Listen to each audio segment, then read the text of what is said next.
dusta, cincin emas permata kau tukar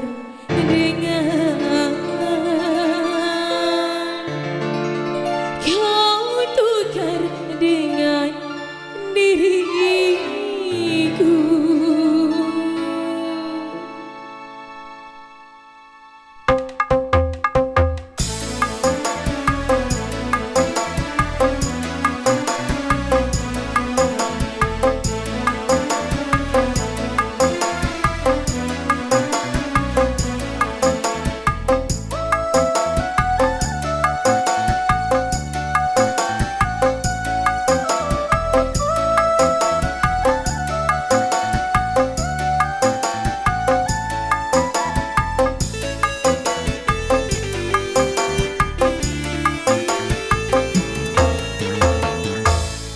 Kau tuduh seakan aku bersalah.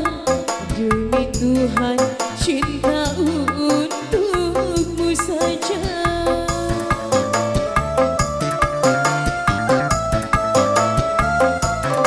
Kau bilang ada yang lain darimu setelah kau ruguk madu asmara.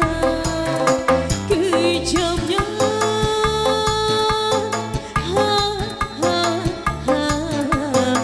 tuduhan.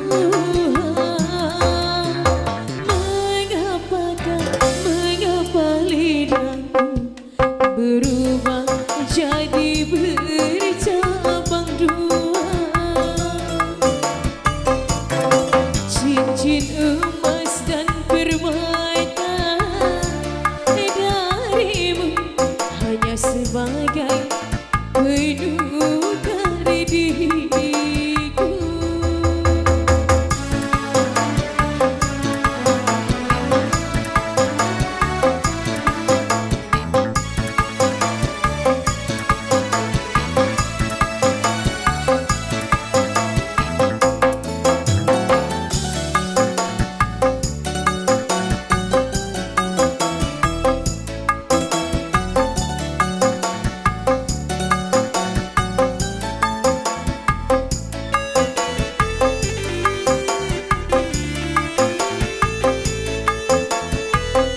Seorang raja masih bijaksana dalam memutuskan persoalan cinta.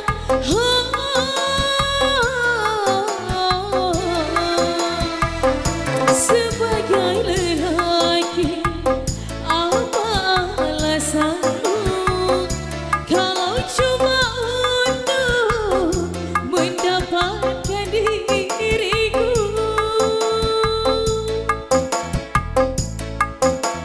Kau ingkari janji, bahkan sumpahmu dusta. Ludah yang terbuat, engkau telah kembali.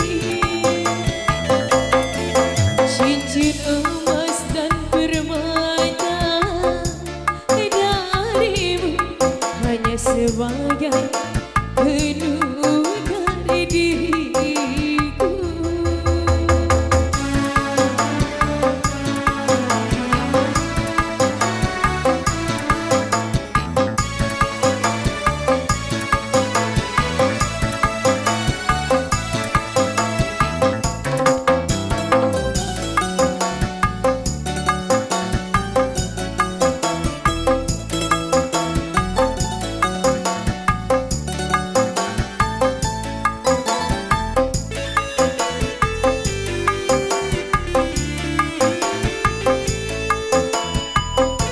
Seorang raja masih bijaksana